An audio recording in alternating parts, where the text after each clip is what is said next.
आपने कभी सोचा है कि इस पृथ्वी पर कितनी तरह के पेड़ पौधे और कितनी तरह के जीव जंतु हैं? वैज्ञानिकों का अनुमान है कि विज्ञान के पास पेड़ पौधों की 3,90,000 के आसपास प्रजातियों के बारे में जानकारी मौजूद है। वहीं जीव जंतुओं की ज्ञात प्रजातियों की संख्या लगभग 13 लाख है। एक स्टडी कहती है कि पृथ्वी पर जितनी भी प्रजातियां मौजूद हैं, अभी तक हम उनमें से सिर्फ 14% के बारे में ही जानते हैं। और ये तरह तरह के पेड़ पौधे और ये तरह तरह के जीव जंतु ही हमारी धरती को इतना सुंदर बनाते हैं। लेकिन अब लाखों प्रजातियों पर लुप्त होने का खतरा मंडरा रहा है और इसकी एक बड़ी वजह हम इंसान हैं। ये धरती किस किस का घर है, इसके कुछ बाशिंदों को तो हम जानते हैं, लेकिन दूसरे बहुत सारे पेड़ पौधों और प्राणियों की प्रजातियां तो अभी खोजी जानी बाकी हैं।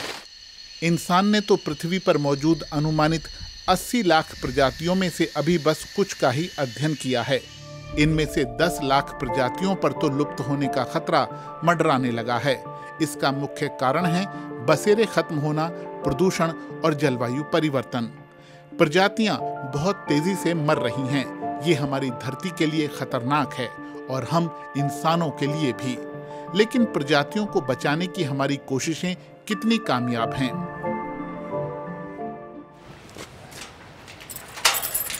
चिड़ियाघरों को ही लेते हैं। उनमें से कुछ खुद को संरक्षक बताते हैं और वहां रहने वाले बहुत से जीव लुप्तप्राय हैं जो अब जंगलों में नहीं बचे हैं, जैसे कि प्रिजेवाल्स्की घोड़े। उनका फार्म में प्रजनन कराकर उन्हें उनके प्राकृतिक घर यानी मंगोलिया के जंगलों में छोड़ा गया। कभी वो सिर्फ 12 बचे थे, आज उनकी संख्या कई सौ है। और हाँ, आनुवंशिक रूप से वो अपने पूर्वजों से थोड़े से अलग हैं, तो संभावना है कि वो लंबे समय तक बचे रहेंगे। लेकिन सफलता की ऐसी कहानियां बहुत कम हैं। वन्यजीव संरक्षक कहते हैं कि चिड़ियाघरों के जरिए सिर्फ 20% प्रजातियां बचाई गई हैं। इसके बाद आते हैं रेस्क्यू सेंटर। इंडोनेशिया के सुमात्रा में लगभग 14,000 ओरंगुटान बचे हैं।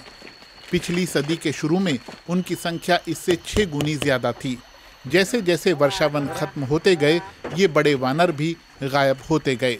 वनों को पाम ऑयल की खेती के लिए साफ किया गया। ओरंगुटान के बहुत से बच्चों को पकड़कर पालतू बना लिया गया।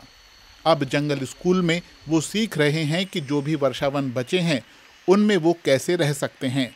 अब तक ऐसे 200 जानवरों को वापस जंगल में छोड़ा गया है। प्रजातियां जितनी तेजी से अभी गायब हो रही हैं, इतनी पहले कभी नहीं हुई। जैसा कि अभी आपने सुना, इसके 3 कारण हैं और तीनों के लिए इंसान जिम्मेदार है। जीव जंतुओं के बसेरे खत्म हो रहे हैं क्योंकि इंसानों की बढ़ती आबादी का पेट भरने के लिए हमें ज़्यादा से ज़्यादा खेती की ज़मीन चाहिए और इसीलिए हम जंगलों को अंधाधुंध तरीके से साफ कर रहे हैं। उस ज़मीन पर उगने वाला अनाज या तो हम खा रहे हैं या फिर अपने मवेशियों को खिला रहे हैं, जिनसे हमें दूध और मांस चाहिए। इंसान की वजह से हर जगह प्रदूषण बढ़ रहा है, जल में भी, आकाश में भी और ज़मीन पर भी। इंसानी गतिविधियों के चलते ये धरती लगातार गर्म हो रही है क्योंकि हम बहुत ज़्यादा कार्बन उत्सर्जन कर रहे हैं। डीजल हो, पेट्रोल हो, कोयला हो या फिर धरती से निकलने वाले दूसरे जीवाश्म ईंधन, हम सब का बेतहाशा इस्तेमाल कर रहे हैं और इसीलिए आज हमारे सामने ये संकट है। जीवाश्म ईंधनों का इस्तेमाल शुरू होने से पहले इंसान के पास न कारें थीं, न गाड़ियाँ, न बड़ी बड़ी मशीनें और न ही विमान, और तब इतना ज़्यादा कार्बन उत्सर्जन भी नहीं होता था। लेकिन अब ये चीज़ें हमारे पास हैं और हम इन्हें तुरंत नहीं छोड़ सकते। हम इन पर बहुत ज़्यादा निर्भर हैं, ये हमारी ज़रूरतें बन गई हैं। लेकिन इस बीच हमें धरती को बचाने के तरीके भी तलाशने होंगे और उन पर अमल भी करना होगा। प्रजातियों को नियम कानून बनाकर भी बचाया जा सकता है। महासागरों में मछलियां कम हो रही हैं। तटों के पास मछली पकड़ने वाली छोटी नौकाओं के हाथ बहुत कम माल आ रहा है। कारण है प्रदूषण और मछलियों का अंधाधुंध पकड़ा जाना। फिशिंग कोटा एक कोशिश है ताकि मछलियों को प्रजनन कर बढ़ने का समय मिल पाए। साथ ही ऐसे जाल ज़्यादा से ज़्यादा इस्तेमाल होने चाहिए जिनमें छोटी मछलियां ना फंसें, ताकि वो बड़ी हो सकें और उनकी संख्या स्थिर रह पाए। खाई जाने वाली लगभग 20% मछली प्रजातियां ओवरफिशिंग का शिकार हैं। जीवों के संरक्षण के कानून तो बन जाते हैं, लेकिन समस्या ये है कि उन्हें सख्ती से लागू नहीं किया जाता। इसीलिए हमें संरक्षित क्षेत्रों की जरूरत पड़ती है। आज की तारीख में पृथ्वी का 15% हिस्सा संरक्षित इलाका है। इसके जरिए अन्य जीवों के साथ साथ हाथियों को बचाने में मदद मिली है, जिनका हाथी दांत के लिए शिकार होता है। रेंजर्स उन्हें शिकारियों से बचा रहे हैं।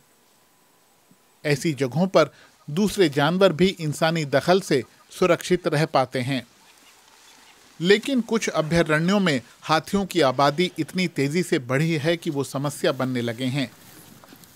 फिर उन्हें ज्यादा खाना भी चाहिए और ज्यादा जगह भी। इस चक्कर में वो पेड़ों को, खेतों को और यहाँ तक कि गांवों को भी तबाह करने लगते हैं। एक समाधान ये है कि ऐसे अभयारण्यों का इलाका बढ़ा दिया जाए। कुल मिलाकर इकोसिस्टम ऐसा हो जो खुद को बनाए रख पाए। और सबसे जरूरी बात, हम इंसान खुद को धरती और इसके इकोसिस्टम का हिस्सा समझें, इसका मालिक नहीं। कभी कभी आप सोचते होंगे कि हर बार मेरी बातें एक जैसी होती हैं। हो सकता है, लेकिन हम इन बातों को बार बार कहते रहना चाहते हैं ताकि ये बातें हमारे जहन में रहें और हम इनके बारे में सोचें। और जब हमें एक बार समस्या का पता चल जाए तो हम समाधान के बारे में भी सोचेंगे। हमारी यही कोशिश है कि हम सब इस पृथ्वी को बचाने के बारे में विचार करें और कदम उठाएं। आपकी नज़र में 3 कौन से ऐसे कदम हो सकते हैं, हमें कमेंट बॉक्स में नीचे बताइए। तो आज के वीडियो में बस इतना ही। वीडियो आपको कैसा लगा कमेंट करके ये भी बताइएगा। वीडियो अगर आपको पसंद आया हो तो इसे शेयर कीजिए, लाइक कीजिए और दूसरे लोगों तक भी पहुंचाइए। आपसे होगी जल्द फिर मुलाकात। आपका बहुत बहुत धन्यवाद।